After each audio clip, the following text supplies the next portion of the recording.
If I had known this, I would have taught this 30 years ago. It just never occurred to me. But I did the surveys and people say, I can't get started.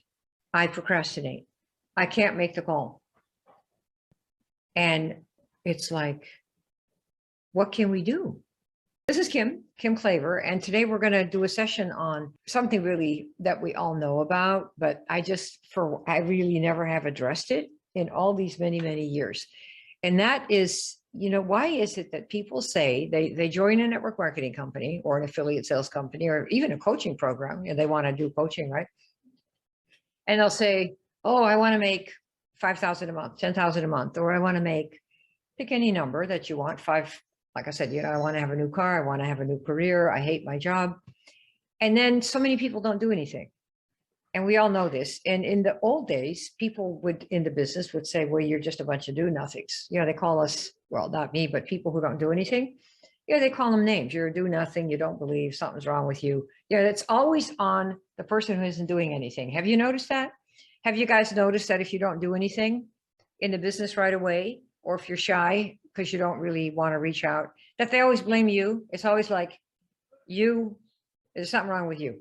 Has anyone ever noticed that, or is that just me? Linda and Carolyn, yeah, you guys, What about the rest of you that are maybe a little newer? Have you felt that? That must be you, right? What's holding you back? So what we've done is I take regular surveys and to see what it is that's holding people back. And I just wanted to share with you what that is and tell you that there actually is a way to get past it. And many people don't know that it's possible because they think, well, it must be me. I'm just not cut out for this, and I'm just going to have to stay poor and have a crappy life. But this is really not the case. First of all, let me ask, this is just a short session. Before I go through this, who here, now be honest, look in your heart and in your mind and in your history. On a scale of 1 to 10, who here feels that the product or the program, so the service, the product, or the business that you have, or the coaching program, because if you might have a life coaching program, right? On a scale of 1 to 10, how much do you think it could change somebody's future if they had the problem and took your program and did your program the way it should be done? On a scale of 1 to 10, how much of a difference do you think that could make to somebody? 1 is, well, maybe some. And 10 is, it could be life-changing. Life-changing. Change somebody's future if they did this. Okay, let me see, what are the numbers? All of you are 10. Yeah, I had somebody said yesterday, we asked him, so what would you like to, what's your goal? And he said, well, over the next few years, I'd want to make $1 million. Okay, and what's the big holdback? You know what he said? He said, who can guess? What's the big holdback most people have? Why aren't they doing it? Anybody want to give me a guess? We're going to fix this today, so don't worry. It doesn't matter. What do you think it is? Any guesses? Reaching out? Yeah. Not doing anything, right? That's what they say. The survey, we get these all the time. And I would say 50 to 60% of the people, what's the big holdback to the income you want? To marketing this product that you think it's going to make a big difference in the future of other people, right? We've got this, right? Did you say yes? Okay. Yeah, right. So here we are. So what's the deal? Well, I just have to start. I procrastinate. Who here would say that that's you? I just have to start. I just procrastinate. Tell me yes or no. Just Y or N. That's good. I just have to start. Okay. And this is the weirdest thing, isn't it? I mean, if you think about it, I want to make 10 grand a month or 5 grand a month, or I hate my job. I want something on my own. I have stuff that is life-changing, and all I have to do is start and start and start. And, some people have come to me and they're like 75 or 76, and they'll say, Kim, I heard about you 25 years ago, because I've been doing this a long time. I said, so why didn't you come to me then? Why'd you take so long? You know what this guy said? Yeah, right. Knowing what to say. Well, we know how to fix that. Why'd you take so long? He said, well, I thought I could do it myself. I thought I could just do it myself. So that's, one reason. that people don't do anything. But that was, I thought it's an interesting commentary. If you think you can do it yourself, well, you can go right ahead. When I find that I can't do anything or get off the time I want to get some help if I want to get to the other side, right? So you have to want it too. So here's what we think. We have a name for it, and we're going to call it something some of you may have heard about called call reluctance syndrome. Who knows what that is? And who has ever heard of it before? Does this sound familiar? Call reluctance syndrome. Has anybody ever heard of this? This is something, it's a term for a problem in the world of sales, stock brokerage sales. Many years ago, I had this boyfriend, and I thought he was a really cool guy. His name was Brian, and he said he was going to go work at Merrill Lynch and become their top stockbroker. And I happened to really like that kind of sales. And I said, that's really great. So one weekend we were supposed to get together, and he said, you know, I got to take a class over the weekend. I said, great, that's fine for me because it was better for me. And so I said, what are you doing this weekend? Just, you know, curious, right? And the guy says, I'm taking a class. I said, really? What class?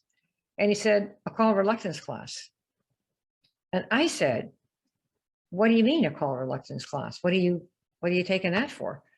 And he says, well, because I'm afraid to call people. I said, you are, but you, and he didn't want to call people. And my estimation, I never saw him again. My estimation of him went from 10 to 1. Like, you want to be the superstar stockbroker and you're in a call reluctance class. I mean, I couldn't figure that out, right? But this is a real problem for some people. And in case you have it, I want you to know you're not alone, and there's a fix for it. And I'm going to give it to you in this class. Are you ready for that? Yeah, right, Imani? Yeah, you experience it. You've never heard of it. It's actually a thing. And when you look it up online, there are hundreds and hundreds of books, psychological studies, and all. I had no idea, but it's actually a thing. So we figure, since it's a thing, why don't we fix it? Because when I did my surveys, 50% of the people who said, I haven't achieved my goal. Why not? Well, I have to start. That's why we're doing this today. There are other reasons, but this is one of them. We got that? Okay, so we have call reluctance syndrome. And the definition of this is when people in marketing and sales in specific, like phone and of course texting, when they become afraid to reach out and make phone calls. So would you say that, anybody here have that issue? Kind of hesitant to do it and you haven't done it yet. And it's like, I don't know. It's very common. It's like having a mosquito bite. So don't think it's anything where you're some kind of mental cripple, because you're not. You just have to know what you have. Once you know what the issue is, we can fix it. If you don't know what you have, or you're in denial, you're going to stay the way you are for sure. So nobody's in denial. You think you might have this thing, right? That we call reluctance. Okay, Vic, can you see everything? You're kind of monitoring my stuff here on Facebook, right, girlfriend? Yeah, Vic is my partner in crime. We're going to be teaching this class together. It's very different and very weird. And when you come out, this is going to be history. So there's a good reason for the call reluctance. And I want you to participate. And whoever does the best job and gets here the fastest will have something special for you at the end of the class. So if you have call reluctance, there's good reason. When you think about sales, I want you to type in as fast as you can. Sales is, I put the first one in here. Some people say sales is doing things to someone else. Who here thinks that, yeah, sales is doing something to somebody else?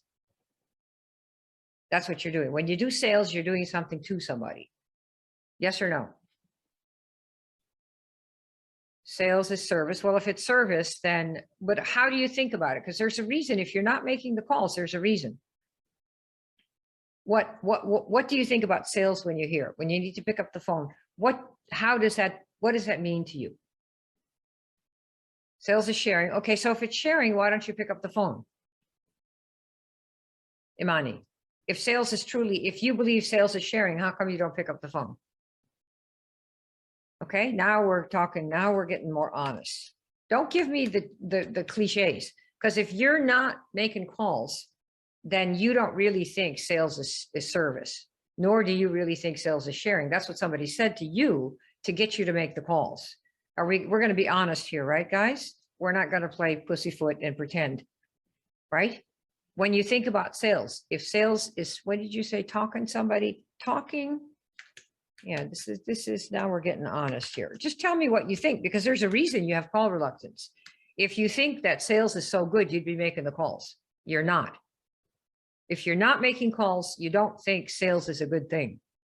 No matter what they say, you haven't internalized that. Do you guys see that? I mean, some of you are going to get mad and hang up. You can, but be honest with yourself. You can't fix it otherwise. You know what I mean? You can't pretend. Okay, talking someone into something. Let's add this. They maybe don't need. Who thinks that that might be something some people think about sales? What else do you think about sales? Getting someone to spend their money. Okay. Okay. But you know, when you think about that, getting someone, Joanne, getting somebody to spend their money, according to surveys of humanity, people love to buy. So if they love to buy, right? People love to buy. Yeah, Marco, now you're getting someone to spend money, maybe that they don't want to spend. Should we make that? Is that a more obvious thing? Okay, let's say what else? Solving a problem. Again, you know, Philip, just ask yourself, if you really believe that sales and sales calls is solving a problem, then why aren't you doing more of it? The question is, what do you think about sales and making a sales call or calling people? What is the hang up? Why are you not doing it? There's something in your mind about how you see sales that is preventing that from happening. Because if you call someone, you want to get an order. Am I right about this? Calling someone is calling them up to hopefully get them in your business or sell your product or service. Am I right? Yes or no? Right? So again, be straight. I don't want to hear the nice cliches about, oh, sales is service. If you are not calling people, if you are stuck because you cannot start, you have a different idea in your mind of what sales is. Otherwise, you'd be doing calls like crazy. Have we got this? Marco, what did you say? You said, I like yours. Yeah, you got to be straight about what is in your mind. I don't want to hear what you should think sales is. Because unless you're like a calling machine, like when I get on sales or Vic, we are calling machines. We make 30, 40 calls an hour. But I couldn't do that if I thought sales was doing something to somebody else or talking people into stuff they don't need. If you're not calling, there's a reason. And it's because you have some idea about sales. That's what we're getting to. Marco, you said, I liked yours. Let me see yours here. People don't like to be sold. Okay, right. But I'm thinking about feeling judged. Okay, what does that mean? Oh, they might judge you. Imani. Okay. Well, that's not a thing about sales though, right? Let's see, but we're gonna use that. There we are. Who thinks this? That when you call and make sales calls, regardless, right? You're kind of taking advantage of someone that might think that. Okay, yeah, people don't want to be sold. That's true, right? And so if you're doing that, what else? Anything else? Joanne, we got yours. Mohammed, what did you say? Making someone feel pressured. So sales is, okay, making perfect. Someone feel pressured. Okay. What else? What else? What else? What else? Anything else?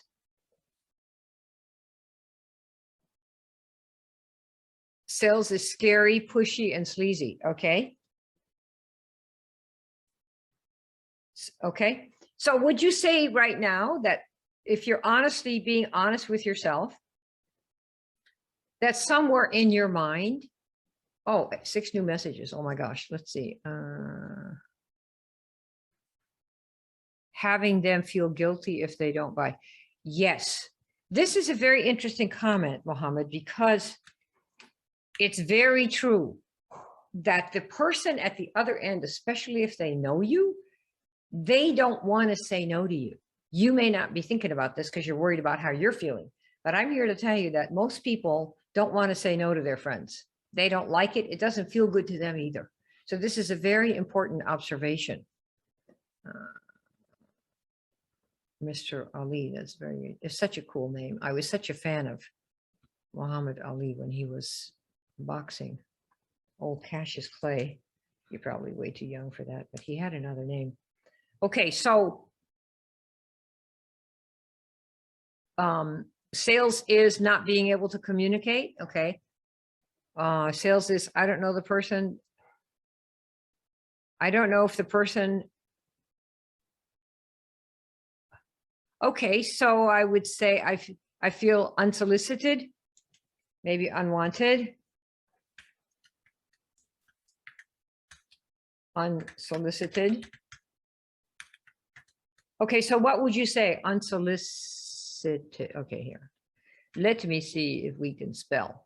So is sales basically, would you say, does it make you feel like it's a good thing to do or not such a good thing? Tell me yes or no. Is it yes, a good thing or not a good thing? It's yes, a good thing or not a good thing.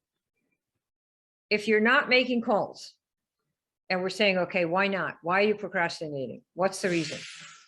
Do you think what? Because sales is like not a good thing or it is a good thing? See, if you're a good salesperson, you love sales. You love to make calls. I do. But if you don't, then in your mind, you think it's not a good thing. It's fine. Totally. That you'll disturb someone. Totally. Exactly. In fact, a lot of people say they have call reluctance because they worry about things. Like, for example, what if I get rejected? What else do you worry about if you're going to call? What might happen that you don't like? Lots of rejection. What if I get rejected? What else? How about what if they say no? Right? Right? That would be here. This is really great. This is really a good one, Joanne. Don't want to bother people. So this is a really important one. Where were we? What if they say no? Okay, here. 1 second, I got to change this. Change the font because it's hard to read this one. Come on, baby. There we go. Okay. Okay, let's see what you got here, Linda. Think less of me. Yes. What if, yes, Keith, that's really good. What if they think less of me? Oh, God, really good. What else? I like. Okay. If I get rejected, oh, really good. Okay. So what if, whoop. If I get rejected, I'll begin to doubt mine is the best. How important is that?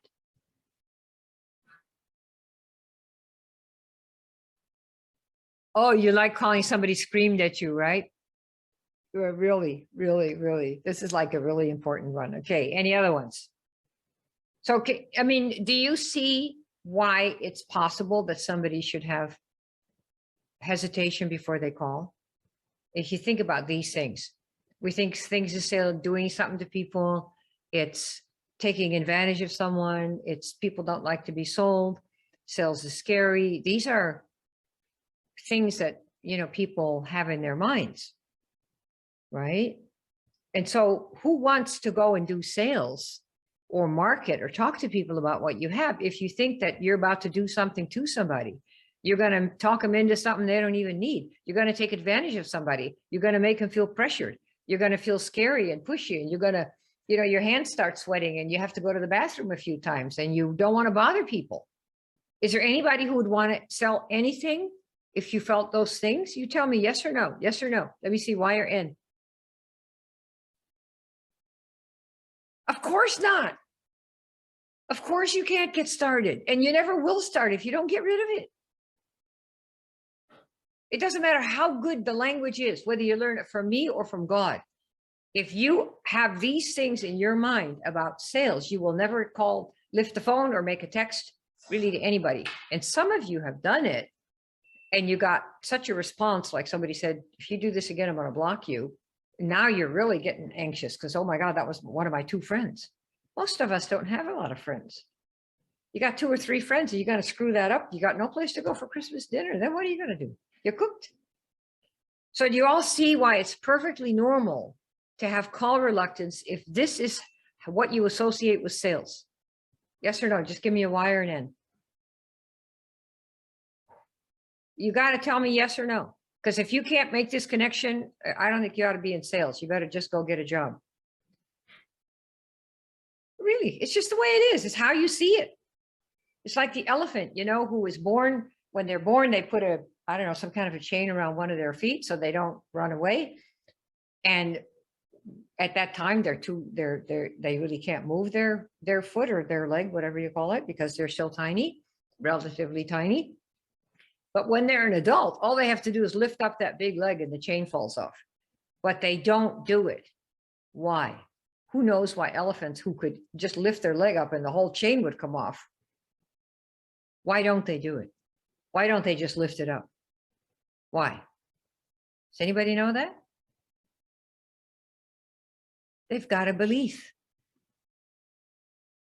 And as long as that belief is in their mind about that chain, as long as your beliefs about sales are in your mind, you will never pick up the phone and do anything of any significance.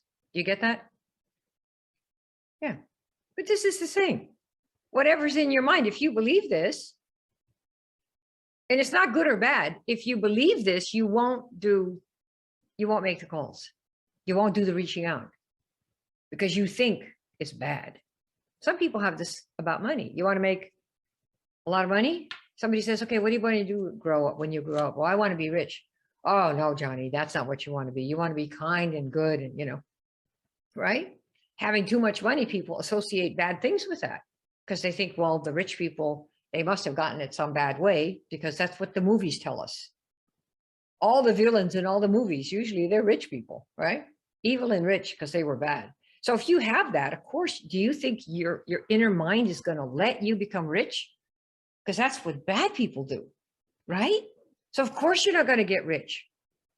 And you go around saying, money is gross evil, or the love of money is evil and all that stuff, and money isn't everything. Why? Because you have in your head, some people do, that the people who have money got it doing bad things, and you don't want to be somebody who does bad things. Do you see that? Do you see how these beliefs make you behave in certain ways? That you either do stuff or you don't do it? It's not bad or good. You've got to understand this. It's just a belief. It's something you feel certain about. And I'm here to tell you, most things I felt certain about in my life were all wrong. All of them. I used to think smoking was pretty cool. Then I realized what it did. It's like, oh God, okay, that's the end of that. All kinds of things were wrong. A belief is just a strong feeling. You can get rid of it.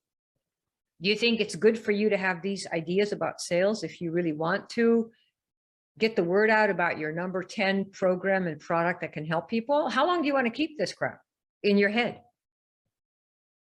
I mean, you tell me. Right? And not everybody has it, but a lot of people do. Okay. Then we have, what if I get rejected? This is the part about you now. What if I get rejected? What if they say no? What if they think less of me? Nobody will talk to me. What if I have no place to go for Christmas dinner? Right?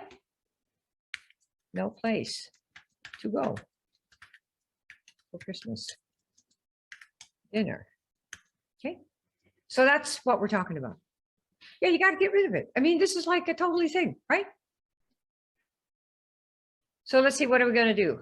Hey, do you guys, is anybody here old enough, Carolyn, besides you and me, honey? Maybe Marco, although you're pretty young, boy, so still. Who remembers telemarketers? Vic, do you remember telemarketers? Who remembers them? Okay. Did anybody here, besides the 3 of us, do you remember telemarketers? And they would call you at night, at dinner time. And what I want to know is, why didn't you like them calling? What did you dislike most about telemarketers calling you? Because they're all people, they didn't know you, you didn't know them. Why? Why? Why didn't you like it? Oh, you did it for a day. Okay. You were one. Oh, fun. I love that. Okay. So let's talk about why. I want to hear some reasons. Why did you not like them calling you? If you didn't like it, why didn't you?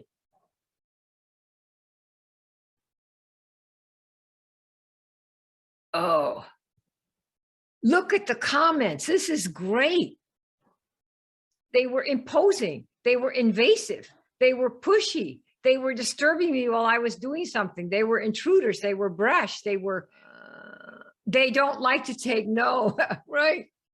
It's everything that we think we should be doing. I mean, is there any reason that you don't want to make calls, that you might have this thing called call reluctance? You know, that's why they outlawed telemarketers. Now you can't do that stuff anymore, right? And it wasn't what they were interested in. Plus they were demanding. Oh my, this is really great. You know, they were demanding. What else do we have? Not what I was interested in. Okay. Are you guys getting this? Tell me yes, that you understand what we are doing here. You really need to get this, because if your mind is at this place where this is what you remember and this is what you think, if you want to build a business, you are, as we say on the streets of New York City, you are screwed. Do you understand this? Why do you think people advertise on television or on the internet? Why do you think they do that? So they don't get any personal heat like this. That's why they have advertising, and they pay a lot more, and they're not very good at it. Most advertising is wasted, so that people come to you that have an interest. But when you start, usually you're not in a position to run good ads like that. That's what we certainly can do and have done, but there are also ways to call people. So none of this comes up, right? Because they were imposing, they were invasive. They were, yeah, I like that word. Ooh, that's good. Invasive. And people can type invasive, right? Invasive. What else? Anything else good? Yeah, these are really good. Okay. So you have it. You see kind of the bottom line here, right? We talking about this. They're demanding. It's not where you're interested. And they were invasive and all these other horrible things. So I think we understand why we don't do this. And the question is, can you overcome call reluctance without going to therapy for 10 years? And it's a very interesting thing. Oh yeah, we're going to show you how to do that. I had just never thought about how to teach this. I am a product of MIT, among other things. And one of the things we did there with Noam Chomsky is study language and mental patterns in the mind. You know, how is the psychology and linguistics and mind, how is a mind programmed so that one keeps good ideas that you want, given where you want to go and what you want to do, and you get rid of ideas that harm you.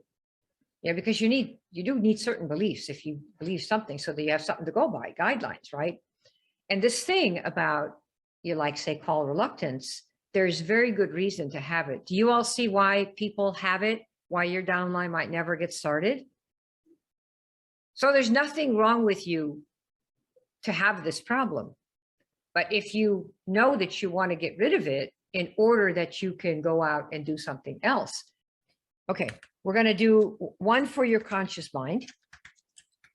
Conscious mind shifts. Not all of it has to be done underneath the hood. I'm going to show you how to do. Okay. What would you have to think? Okay. How would you have to see sales making a call is?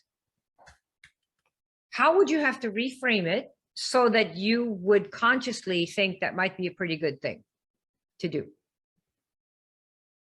And I gave it away to you in the morning, half an hour ago. How should you see a sales call?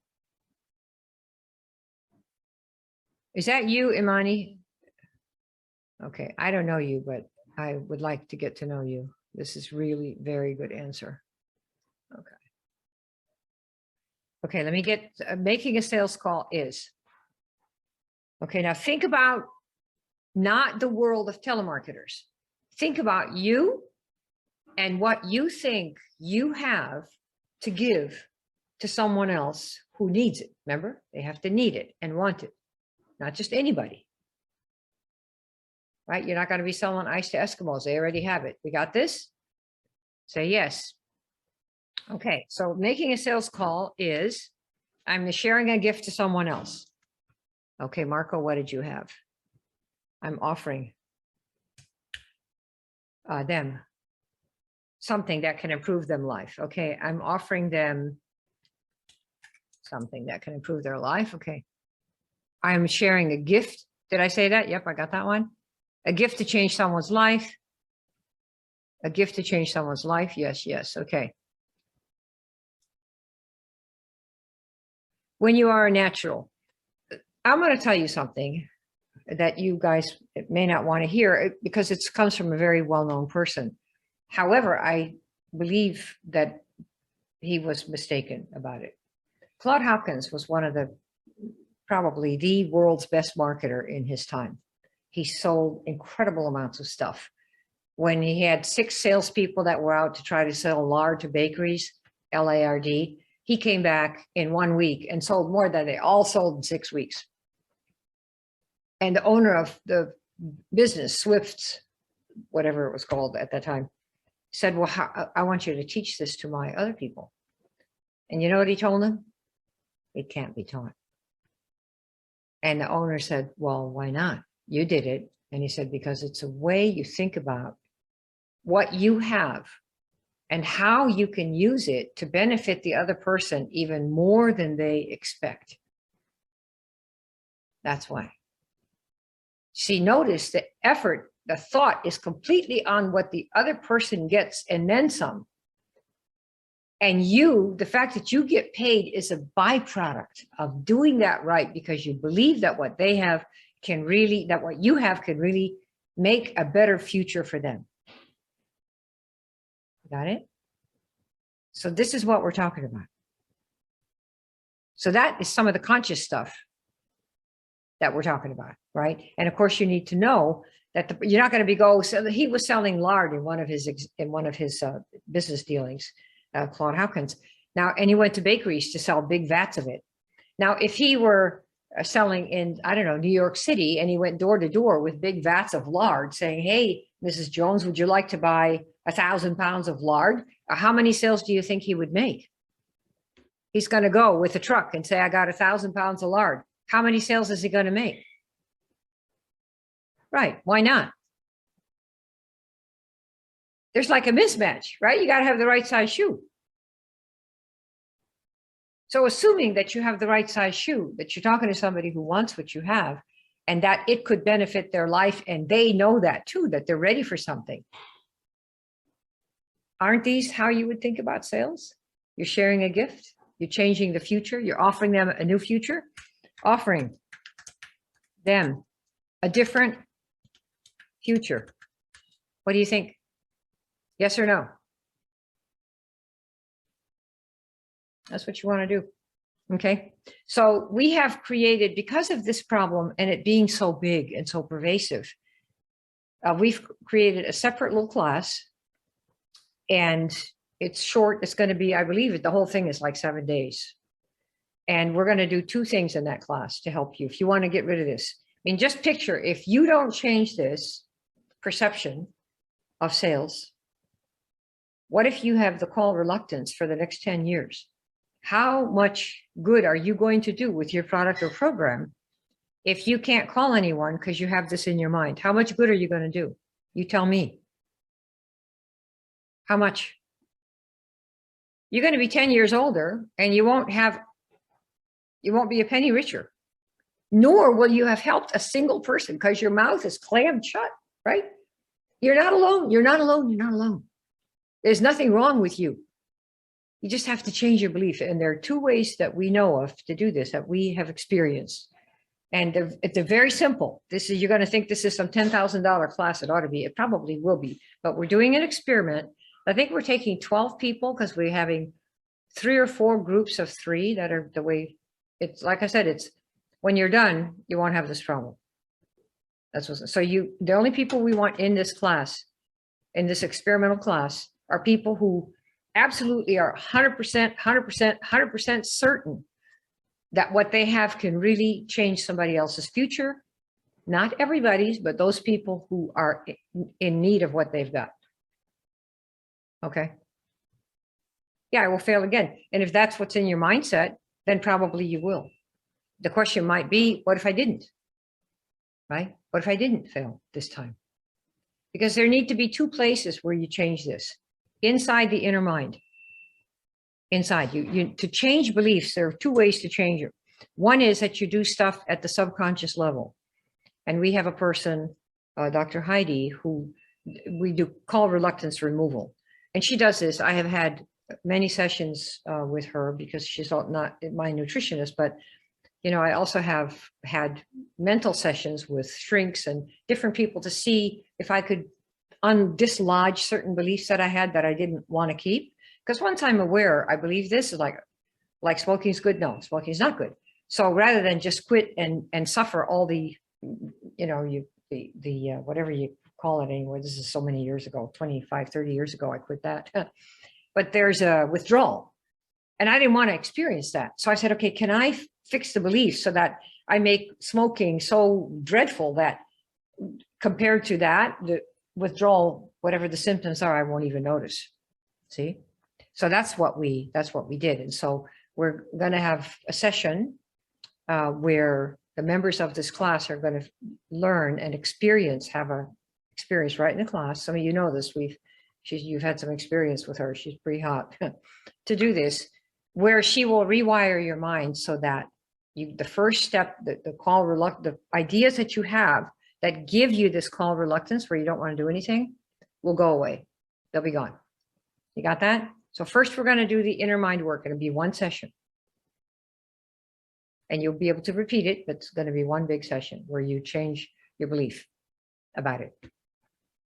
And this is done at the subconscious level.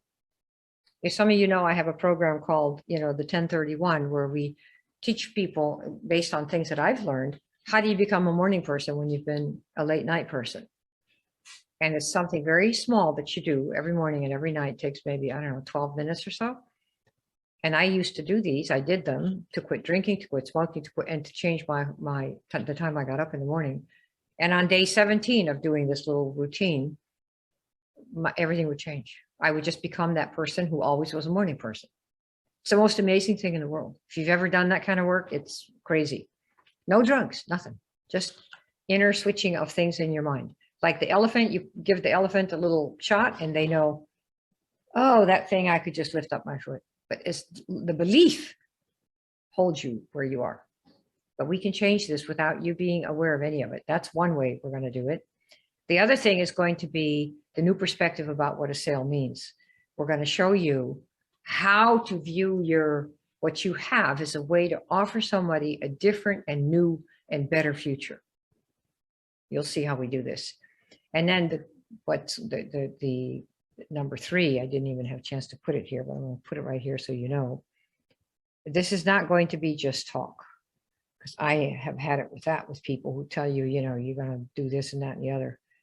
We're going to have a practicum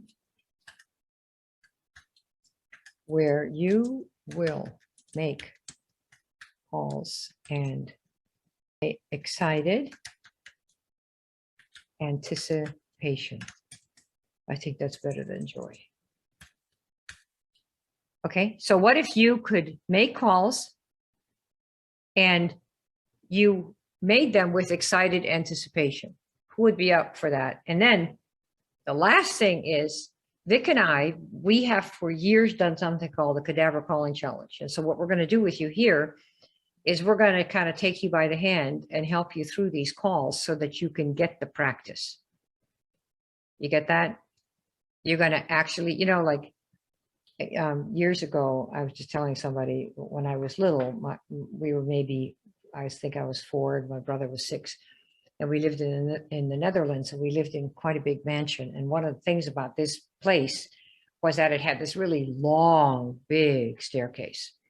And my brother and I slept across the hall from each other. And one night, he was awake, and I walked into his room, and there was nobody there because the help were sleeping, And I called him. I said, I want to go downstairs, but you need to come with me, because it was like a really big, long, when you're 4 years old, that looks really, really big, one of these big giant staircases, right?